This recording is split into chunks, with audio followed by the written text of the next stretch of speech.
আপনার ছাদ বাগানেও ছোট টবে ফুটবে অসংখ্য গোলাপ।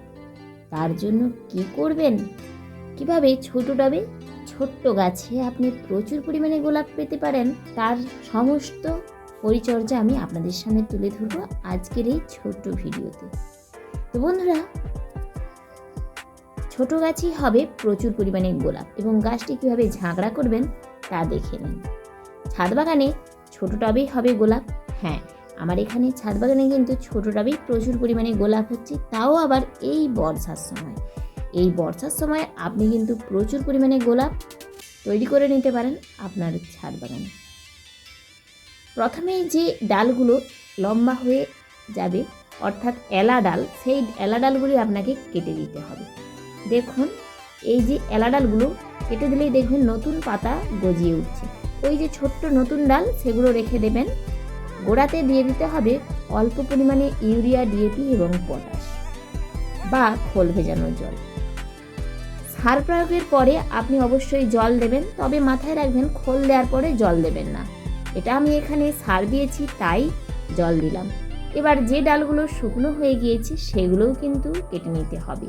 হ্যাঁ, যতগুলি ডাল আপনার শুকনো হয়ে গিয়েছে বা এই যে শুকনো ফুলটা, এগুলো সবই আপনি কেটে ফেলে দেবেন এবং প্রতিটি টবে, প্রতিটি গাছের গোড়াতে ওই যে মিশ্রণ সারটি সেটি আপনি দিয়ে দেবেন এবং ভরপুর মাত্রায় জল দেবেন, যেন টবের নিচ দিয়ে জলটা গড়িয়ে পড়ে যায়।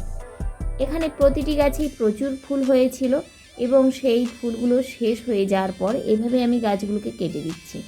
ফুলগুলো কেটে দেবেন এবং গাছের ওপরের যে ডগাটা কেটে দেবেন। একমাত্র এই নতুন যে ডগটা ছাড়ছে এটা রাখবেন, এটাতেই আসবে কুঁড়ি। জবা গাছে যতগুলি নতুন ডগ মেলে ততগুলি ডগাতেই কুঁড়ি আসে। টবের মধ্যে হয়ে থাকা ঘাসটিও আপনাকে পরিষ্কার করে ফেলতে হবে।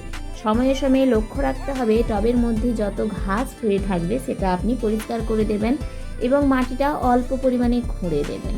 ব্যাস, এতটুকু পরিচর্যা করলেই আপনার ছোট্ট টবের গাছটিও ঝাঁকড়া হয়ে যাবে এবং প্রচুর পরিমাণে কুঁড়ি আসবে গাছের মধ্যে।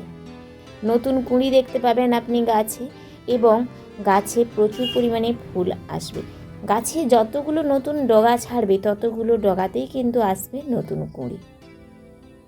তাই বন্ধুরা, আর দেরি না করে জবা গাছের পরিচর্যা এখনই করে নিন, কারণ এই মুহূর্তে আপনি যদি জবা গাছের পরিচর্যা করেন তাহলে কিন্তু এই শীতেও আপনি প্রচুর পরিমাণে ফুল পেতে পারেন। তাই আর দেরি না করে চটপট করে নিন এই কাজগুলি এবং আপনার গাছটিতেও দেখুন নতুন নতুন কুঁড়ি এবং ফুল চলে এসেছে। প্রয়োজনে গাছের গোড়ায় সবজির খোসা দিতে পারেন বা সবজির খোসা ভেজানো তরল সার, ফলের খোসা, কলার খোসা, এগুলো দিলেও কিন্তু প্রচুর পরিমাণে ফুল হবে।